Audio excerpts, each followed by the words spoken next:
what the city is talking about. The news that impacts you. Welcome to the Montreal Now Podcast. Federal budget, a lot of money being thrown around here. We thought we'd take a look at this and try to understand what's going on. By the way, I'm starting to see reaction already coming in from a variety of sources. Not that you ever expect necessarily everyone to be happy when a budget's introduced, because someone typically, gets less than they expected or wanted. So far, the Canadian Taxpayers Federation has weighed in on this. The Montreal Economic Institute, not happy with this. Beer Canada, not happy with this. And now the group, I guess this is the restaurant, I don't know what they're called exactly, but the Restaurant Association, the one representing restaurants in this country, smaller restaurants, just now putting out a thing saying they're not happy with this either. Restaurants Canada, underwhelmed by the lack of measures addressing cost of living and alarmed about further cuts to immigration, which is a significant part of this budget. Julian Karaguesian is a former advisor in the finance ministry working on the Canada-U.S. economic relationship. He's now a professor of economics at McGill, and he's on the line. Julian, thanks so much for coming on this afternoon. Thanks for having me here. Not sure where you start. I mean, as I said earlier on, the big number here is, the giant deficit at over $78 billion, just about bigger than most people thought. But let's go through this on a more granular level here. What do you see here that really stands out to you? Well, there's not a lot of tangible measures that people are going to like, just day-to-day spending and tax things. I think, people wanted more tax relief. Maybe businesses wanted tax relief as well, and I understand that. This was more of a big picture budget because we're facing a bunch of, you could say, crises at the same time. Our economic model is under attack. It's based on free trade in large part with the United States. And the Trump administration has told us, and they've shown us with their actions, that the era of free trade is over. So our economic model has to adjust. We have to readjust our trade partially to the rest of the world. Even though the U.S. is going to be our largest trading partner, we have to build out our economy with these big capital projects. And we also have to protect the fisc and not lower taxes too much so that, we don't lose the confidence of domestic and global financial markets. So it was a very tricky balancing act. And so the fact that a lot of people are upset a little bit or a lot shows me that the pain is being spread widely because, Aaron, I think we do have to have some short-term pain to have some longer-term gain. Well, let me refer back, Julian, if I can, to a couple of things in here. The immigration part of this budget, and I don't know if you've seen it. I know that, the numbers are sort of all coming out through the course of the last hour or so. There are significant cuts to immigration and temporary foreign workers as well. So as much as business might look at this and say, that's great news, I just gave you kind of a headline. Restaurants Canada, obviously they're not the only ones thinking this is simply going to end up hurting business. It'll hurt business. It'll hurt universities because presumably a lot of these cuts are going to fall on student visas. Right. And foreign students, whether they're from Saudi Arabia or China or elsewhere, they pay a significant fraction of university tuition fees. And also the nation-building projects that the Prime Minister has been talking about. We can undertake a lot of these projects with the workers we have in this country, but we're also going to need skilled foreign workers. So that part, to me, was a bit of a contradiction to the investment part of the budget. Then there's the part, and David Hertel was mentioning this earlier on, you consider sort of things that you would not have seen in the last Liberal government, the Justin Trudeau government. Liquid natural gas here now being promoted by this government. I'm curious on your take on that. Well, part of the problem is that, again, our model is going through a difficult adjustment, and we're a trading nation, and we're going to build new liquid natural gas facilities. In fact, that's one of the nation-building projects that's going to be in British Columbia. And we want to get our goods to markets. Is it contrary to climate goals? Yes, it is in the short to medium term. The government's also investing in carbon capture and storage. Do I prefer to live in a world where we move rapidly away from fossil fuels? I do. But we're also facing it's not an existential threat to our economy, but we're facing a major, major challenge to our continued prosperity. And so the government's choosing short-term, medium-term growth in the case of natural gas and oil as well. By the way, with respect to that, meeting those emission targets, right, 2030 is off the board as of this budget, right? And now they're looking ahead to 2050 and hoping they can be met by then. It looks that way, yes, unfortunately. It does. I wonder, though, is that something as a Liberal voter? I mean, if you were concerned and you're thinking this is the party I want to vote for, how much of that are you going to look at now and go, wait a sec, they're kind of reneging on their promise? I mean, this budget itself, the whole thing, and that part of it that you just mentioned, it's a gamble. I think they're gambling. The Prime Minister and his team are gambling on the fact that people are going to vote with their wallets in the short to immediate to short term over medium, longer term goals on climate, hoping the economy gets onto a positive growth path, and then we'll deal with climate later. I think that's the gamble that's being made. So, I mean, clearly, if we look at this sort of big picture, to your point, we are in a struggling economy. There's no question. We heard, basically the Bank of Canada chair say that the other day when they dropped interest rates another quarter point. The idea of going big on infrastructure, because that's a very big part of this budget, right? In terms of what is it, $115 billion over the next 5 years, and of course housing, which this government promised from the get-go. In your opinion, is this the right way to go? I think the infrastructure is the right way to go. I'm assuming you travel around the world. I do too when I can, and physically, like if you look at our physical infrastructure, we're falling behind, but also it shows up in our productivity. We have one set of railways. We have an aging infrastructure. I think one data point I saw the other day, we haven't built a water treatment plant since the 1980s. We need recycling plants. We need expanded and modernized port facilities. We really do have to drag ourselves a little bit kicking and screaming into the 21st century, because we're very 20th century in terms of our infrastructure. And again, it showed up in our sagging productivity growth. It's funny when we talked about the idea, this is Mark Carney, who, has done what he's done in the world of big business and knows the situation, I guess, economies around the world. This is really the kind of budget you would have expected from someone like him, right? Yeah, it's a very business economic-oriented budget. I don't find it's not a populist budget. I think he's taking a gamble on this because he didn't play to the Bloc Québécois, didn't really play to the Conservatives. Yeah. So I think I think that the calculation Prime Minister Carney made is heads, I win, I get my budget, and tails, we go to the polls, and I'll probably get a majority. So I think he just made a calculated move and threw the dice, and here we are. Yeah, and what do we call? We're calling this a long game budget, right? So it buys you a little bit of time as well, saying, wait a sec, look out, I'm looking up beyond next year and the year after that as well. Indeed, yes. And like the capital project, the nation building projects, these are long term. It'll be great if we can even get them shovel ready in 2026 and ready to go. But they're critical for our future prosperity, as is the efforts of this new Liberal government to go race around the world and try to secure new buyers for Canadian products, for Canadian energy, for Canadian agriculture. So it's a really, really challenging time right now. And I think they're trying to just change the direction of the ship we're on because we're in uncharted waters. By the way, with reference to provinces, I did want to point out, and I think Jimeni brought this up earlier, right? By reducing these immigration targets and temporary foreign worker targets, at least if nothing else, they're appeasing Quebec. Yes, indeed they are. And these are things that can change next year if the economy picks up, and they've promised to reorient the immigration program, the system in Canada, towards more economic-oriented immigration that's going to help boost the economy. One thing that would have been good to see, maybe it's buried somewhere in the budget, I didn't see it. It would be great if we had some kind of education and skills recognition program on a scale writ large to allow doctors and engineers that are from other countries where the laws of medicine and physics are the same, if we can allow people to work in their professions, because in some sectors of the economy, there's actually a shortage. Yeah, I mean, there's a lot still left to accomplish here. It's going to be interesting to see reaction over the next couple of days from various groups, various industries, and see, how big the buy-in, I guess, is here at the end of the day.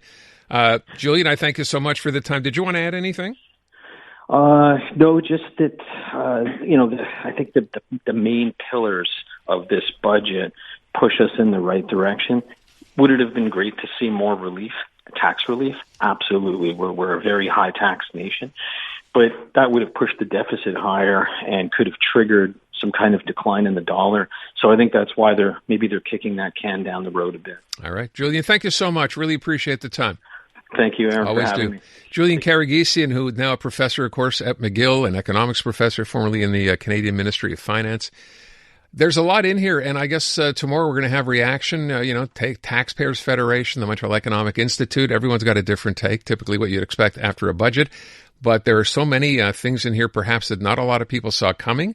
And as he just said now, Julian just said, you know what, economically, from an industry point of view, this looks like a pretty good budget. Will it lower the cost of food in grocery stores? Not likely, not from anything we're seeing in here. So we'll see if the opposition seizes on that and goes to town with it. For right now, at least, we don't know that the government will fall based on this. It seems that's highly unlikely. But we'll keep an eye on it. Seasoned gamer or just video game curious? This Week in Gaming is the podcast for you. We break down the latest in the world of video games, from basics to beyond. The hottest gaming news, insight, and industry leaders and more, weekly. Join me, Naomi Kyle, and stay ahead of the game with all the latest updates, even if you're a total newbie. Stream This Week in Gaming on the free iHeartRadio app or wherever you get your podcasts. Quest complete. Bringing you the breaking news and the people making it. Montreal Now with Aaron Rand. CJAD 800. It is time for us to check in with Chris Dimakos. He is our CJAD 800 legal contributor. Chris, interesting announcement this week. Actually, a couple of interesting announcements in tech, but let's focus on this. Microsoft has announced that it has new tech coming out next month on Teams, which is, I'm sure, something that a lot of people use now at work, that will allow the employer to locate where the employee is logging on from, whether they're in the office, whether they're at home, whether they're on vacation on the beach. Look, up until now, right, people did this at the beginning because employers couldn't figure this out. You knew they would eventually catch up. I know there was one technology that actually, if you weren't sitting in front of your computer but logged in, and they would just tell by your mouse tracking whether you were actually there or not. But this is next level. So with respect to this, Microsoft is saying this just simply allows an employer to know where an employee is so they can be, quote, more productive, unquote.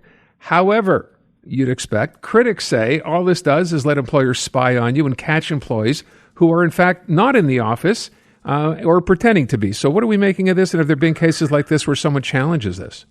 Right. And what's so important here is the narrative behind what Microsoft is saying and what some of the major CEOs are saying about this stuff. Because many people are concerned about AI and replacement of employees and loss of privacy. And what they're saying, if you hear, I heard the CEO of Amazon this week talking about 14,000 jobs being cut, not because of financial reasons, not because of trying to become more, but just because of what they said was culture. And, they didn't need to, but they wanted to, they hired a lot since the pandemic, and they wanted to basically, recycle whatever it was, the layers that they created after COVID. So what's happening here, what people should understand is, what's happening here is companies are trying to get more and more data and more analysis, and this is another step towards having more feedback, more information, more data on the employee and their performance and how reliable they are and how present they are. So, and the number one question I ask everybody when they come to see me, they come with a problem, and I say, well, how do you want to win this? I want to win. So how do you want to win your problem? Like, what's a win for you? And the most common the answer I get is, well, I don't want to get fired. I want them to be forced to keep me on board. And unfortunately, the answer to that question is it's impossible. If an employer wants to let you go, they are going to let you go. They might have to pay a lot of money because it was an unjust dismissal, but you can't stop them from taking the decision to let you go. So to answer your question, Aaron, what do we make of this? this is another, I guess, another new reality for employees, especially those that have been working hybrid or working from home, and they've been basing their life decisions around that. This is something else they're going to have to deal with now. Now employers are going to know exactly when you are in the office and when you're not in the office. And if you say, you know what, I don't want to deal with traffic, I don't want to deal with the snow today, I'm just going to log in from home. Nobody will know the difference. I'm on my laptop. I'm logging in. Well, now they're going to know, and it's something that they're going to have to deal with and navigate with. But if you remember that you can't stop an employer from taking a decision to let you go. You can only maximize what the damages are because it wasn't just. Then you understand how to deal with problems as they come up and how to answer questions from your employer. It's important to understand that dynamic, because once you do, the rules change a bit, and you can become more strategic in your navigating through these problems and these issues. As I hear you describe this, I mean, the one thing that I think of right off the bat is if you've been doing this or managed to get away with it, now that this changes, assuming your employer goes ahead and employs the system, you're going to get caught lying if you in fact do, and that in and of itself could be reason for dismissal, right? It could be, absolutely. And it's not even a question of dismissal. What I foresee happening here is not so much dismissal. It's, well, you're not getting your bonus. It's, we're not giving you a raise, or you haven't been present as much time. We're paying you to be in the office, and you were only in the office for 34 out of the 40 hours. What if you show up late? Before it was, well, you have to send an email, and if they saw you, well, now it's you didn't log on until this time. We're gonna deduct your pay for that amount of time that you missed. So what's happening here is there's a lot of automation taking place, where in the past it would be you'd have a conversation with your manager. Sorry, I was in traffic. Won't happen again.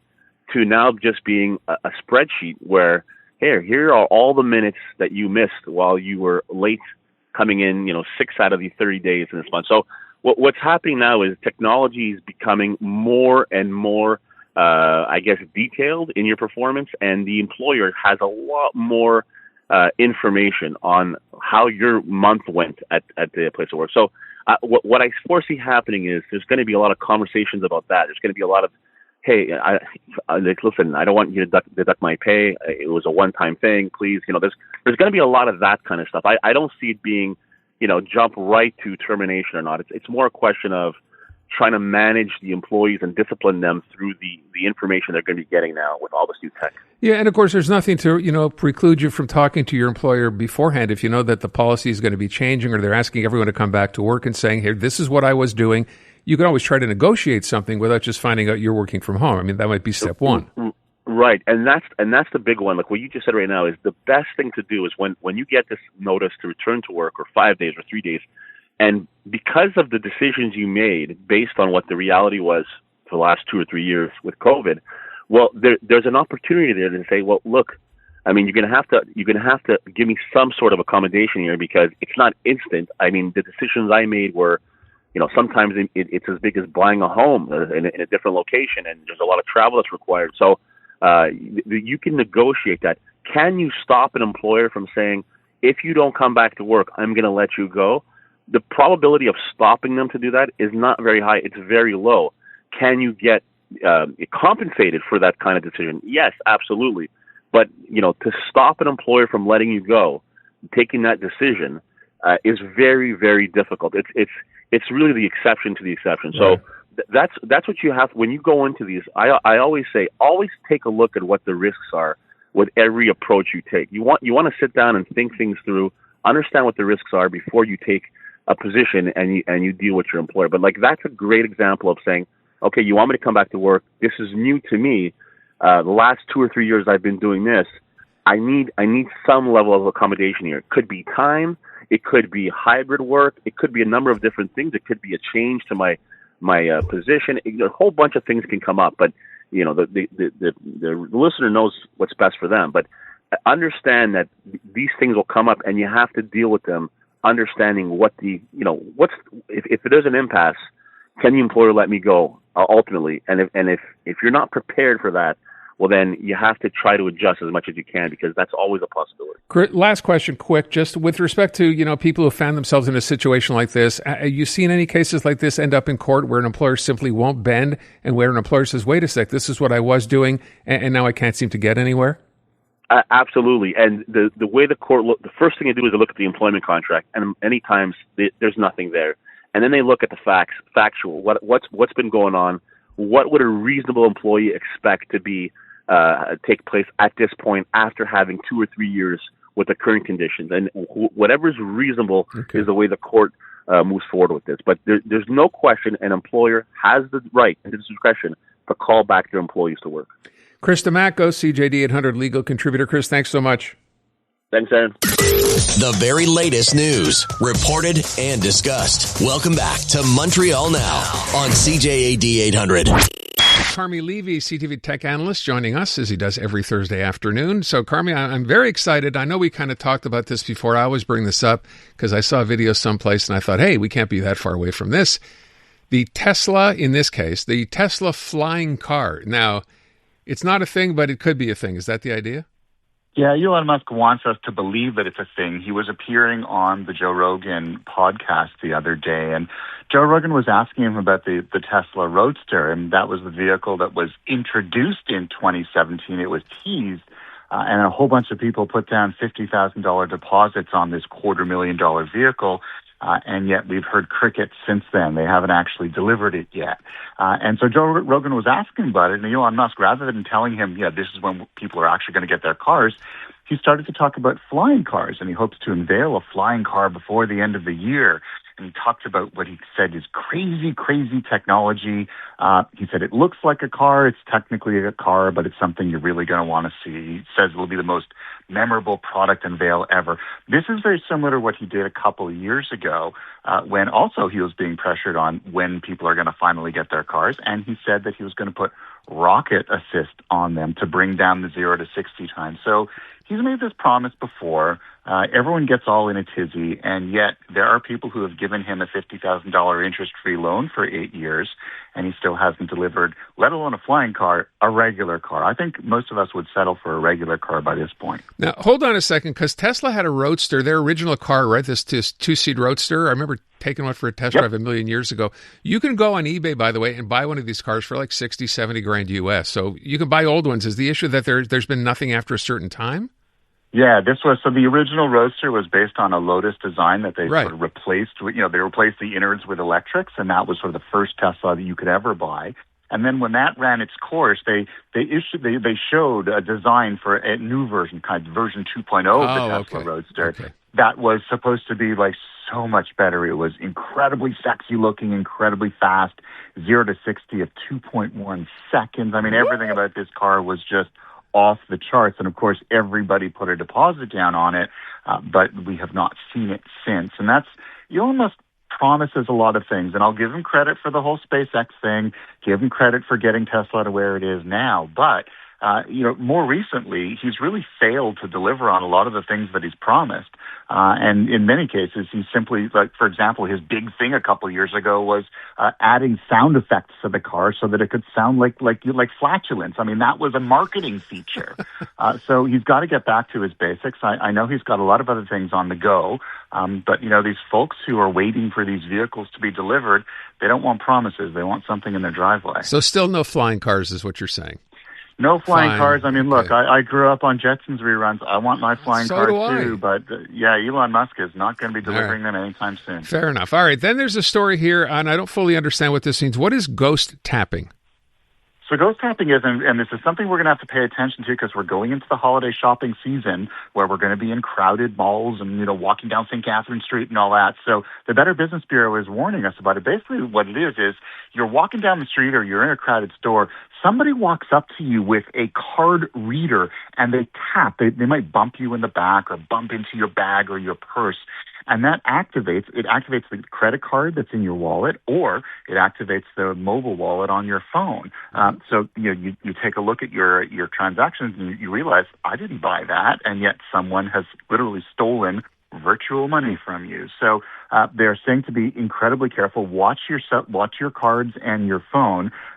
Make sure that when you actually do use a point-of-sale terminal like a Square or a Stripe, one of those sort of tap-to-pay devices, that you know who the vendor is. If you're at a festival or a market, for example, make sure they're not kind of sketchy, because there are a lot of vendors who are using it for that. And get yourself an RFID, it's known as radio frequency ID blocking wallet, as well as a pouch for your phone. That way, when you're carrying it in your pocket or your bag or your coat, no one can just walk up to you in the middle of nowhere and kind of bump into you and then get the sort of the tap to pay without your permission. Well, hold on. You might also want to consider turning off tap to pay and just using the old sort of chip, slide it in and give your PIN.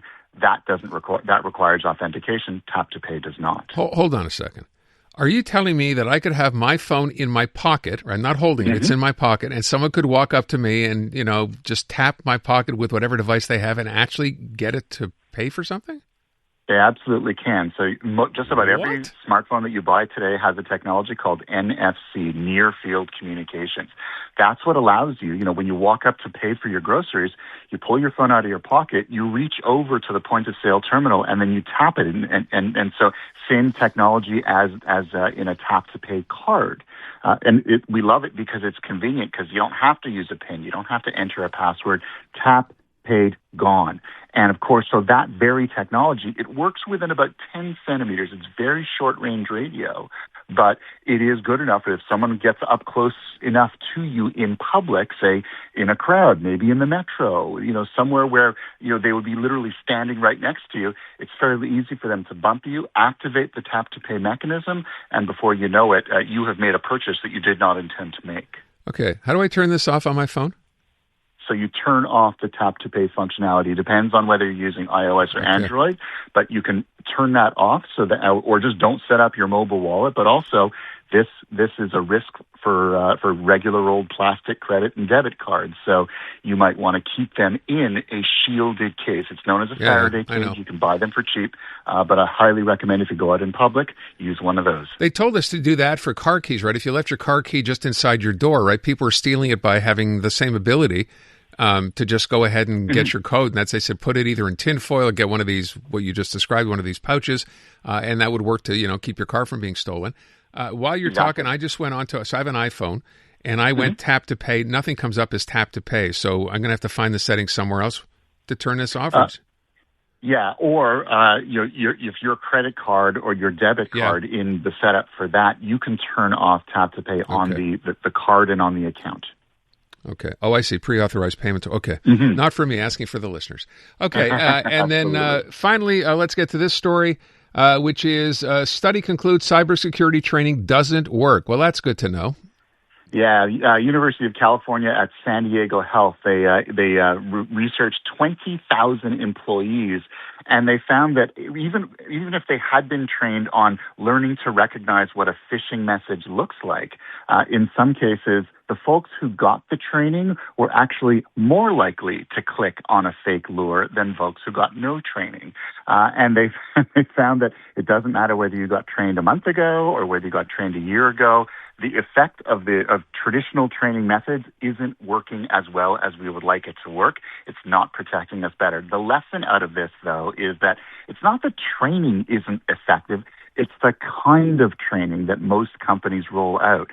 They do this like sort of secret shopper thing, send out a message that looks like it's coming from the CEO. And if you click on it, and it won't lock up the company, but it will get you an invitation to additional training. So they're using punitive methods that don't really give us additional knowledge. What we really need are trained individuals in classrooms, scenario-based training, use cases, real life, human-to-human training, which of course costs a lot more. Most companies aren't willing to make that investment. We'll leave it at that. All right. I'm still angry about the flying cars not being available. So, Me too. All right. Carmi, thanks so much. Appreciate it. Canadian women are looking for more. more out of themselves, their businesses, their elected leaders, and the world around them. And that's why we're thrilled to introduce the Honest Talk podcast. I'm Jennifer Stewart. And I'm Catherine Clark. And in this podcast, we interview Canada's most inspiring women. Entrepreneurs, artists, athletes, politicians, and newsmakers, all at different stages of their journey. So if you're looking to connect, then we hope you'll join us. Listen to the Honest Talk podcast on iHeartRadio or wherever you listen to your podcasts. Because you don't want to miss a thing. Montreal Now on CJAD 800. So Donald Trump, since I know you're watching, I have 4 words for you. Turn the volume up. Interesting, huh? Tough talk. A big crowd on hand for the new mayor of New York City, Zoran Mamdani, a self-described Democratic socialist, elected mayor of the city, beating out Andrew Cuomo. You may remember, the former governor. So the question then is, what does this mean? And what do other elections in the U.S. also held where we saw a Democratic governor now in New Jersey, another one in Virginia, first time that's happened? Does this mean there is a shift in the political landscape in the U.S.? Hank Sheinkopf is a political consultant based in New York City, and he is on the line. Mr. Sheinkopf, thank you for your time this afternoon. Let me begin by asking you, first of all, just overall, your reaction to Zoran Mamdani's win. I predicted it in January of this year. I said he would be the guy, he would win, and it would be significant. And it was. Not surprised. You know, when you have the kind of income gaps people are experiencing, kind of affordability issues, they're going to look for someone who can address those arguments, whether they can or they not. They can't, but they'll talk about them in the campaign, and that's what happened here. Well, so for people listening here, of course, maybe not as tuned into what's happening there. When you talk about promises that he made, an income gap, inequality, what's he promising? He's promising, well, the things he said is that he would make buses free, that he would, let's see what else, reduce rents, which you can't do any of them, frankly, and other related things that would have a lot to do with people's cost of living.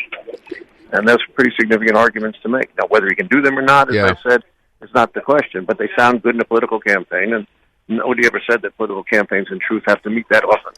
Why do you think the people, those who voted in New York, and my understanding is there was a record turnout for this vote, what was it that resonated with them to vote for him ahead of someone they knew already, Andrew Cuomo? And I know he's been involved in a scandal, but I also happen to have read that a lot of people in New York, some of the millionaires who live there, spent a lot of money campaigning against, or for people campaigning against Zoran Mamdani, which clearly didn't work. Why? It didn't work It didn't work because there are 3 things going on here, in addition to the affordability issues. One is a city that has entirely changed demographically since we've had this last kind of contested election. When you have these kinds of very volatile events, they tend to represent ethnic changes. And New York is today not what New York people think it is. It used to be when people were the mayor or they were running for office, they'd have to go to Israel, Ireland, and Italy. Well, there aren't enough ethnic Italians left here to have a meeting. There aren't Irish people, don't count in that way anymore in New York City. Israel, is having, image problems. So, we have a population that is today almost 1 million Africans from Africa. We have, a Chinese population that probably is nearing 18% of the total population in New York City. We have almost 1 million Muslims. This is a very different kind of city than it was. And when you have these kinds of events, they tend to be much more complicated. So if I can expand beyond for just a second, I mentioned the other gubernatorial races in Virginia, in New Jersey. Does this to you signify a change now? We're still, I guess the midterms are not until next year. Do you sense that there is just people being, tired of Donald Trump? What I see is Donald Trump being the cause of the Republicans having the problem they just had. They should have done much better, but they didn't. And the government shutdown, the reduction in benefits for people. In New Jersey, particularly, where you may have, 40% of the so-called Latino, I don't like that word, but Spanish-speaking derivative populations, and there are lots of them in New Jersey, voted for Trump a year ago. They voted against him this past Tuesday by voting for the Democrat. Why? Because the government shutdown in the U.S. cut their benefits. They couldn't collect, and they were angry. And so that happened. And the other thing, Virginia was about quality of candidates, I think. The Republican candidate was not up to the same standard as the Democrat candidate. And with respect to other offices, Republicans tended to get trounced in local offices around the country. Why? Because of the government shutdown, and blaming Donald Trump for the state of the U.S. economy, which isn't anything he said it would be. So if I could just expand on that, you mentioned New York City having changed, right, demographically, right, and gave the sort of breakdown on the people there, now the population. At the end of the day, I'm also reading that some of these people who I mentioned earlier, these millionaires, people like Michael Bloomberg, for example, right, or Bill Ackman, whoever it happens to be, do you foresee, I know some people, and maybe this was the way to convince people not to vote for Mamdani, some people suggesting, a big business, which kind of, makes New York City tick, will simply be able to pick up and go somewhere else. Do you put much credence in that? I put a lot of credence, and I'll tell you, there's some real stats to make the argument. Let's see. In the last 15 years, I would bet that New York City has lost somewhere near to 50,000 in financial sector-based jobs. And they're going to places where it's easier to function, less regulation, less cost to live, easier to find employees. Houston, Texas, Dallas-Fort Worth corridor, which the Wall Street Journal and other papers throughout the world have been talking about as a growth area. Why stay in New York where you're regulated, overregulated, where you're overtaxed, where you don't feel welcome, when you can go someplace where the opposite is just true, right? And that's a lot of what's happening. So will New York remain as the financial capital of the world? Not necessarily. If you could open up a NASDAQ exchange, which is being rumored in Texas, what do you need New York for? What do you need it for? And that's the problem New York is facing. And that is also causing increased economic problems for the populace. Because if you don't have entry-level jobs, what do you got? You don't have much. Mamdani was able to capitalize on all of those things, not the job market. That's not what he's interested in. But the fears of people, the concerns about being able to put food on their tables, and the just general sense that if you do things right and you live the right way, it doesn't matter anymore because you can't make it in New York. And that's ultimately what got him across the finish line.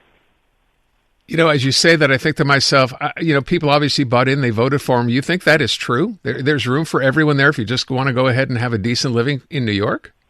I think it's very tough. As I've worked all over the world, and I decided to make New York my home and stay here. I was where I was brought up. I was a blue-collar kid.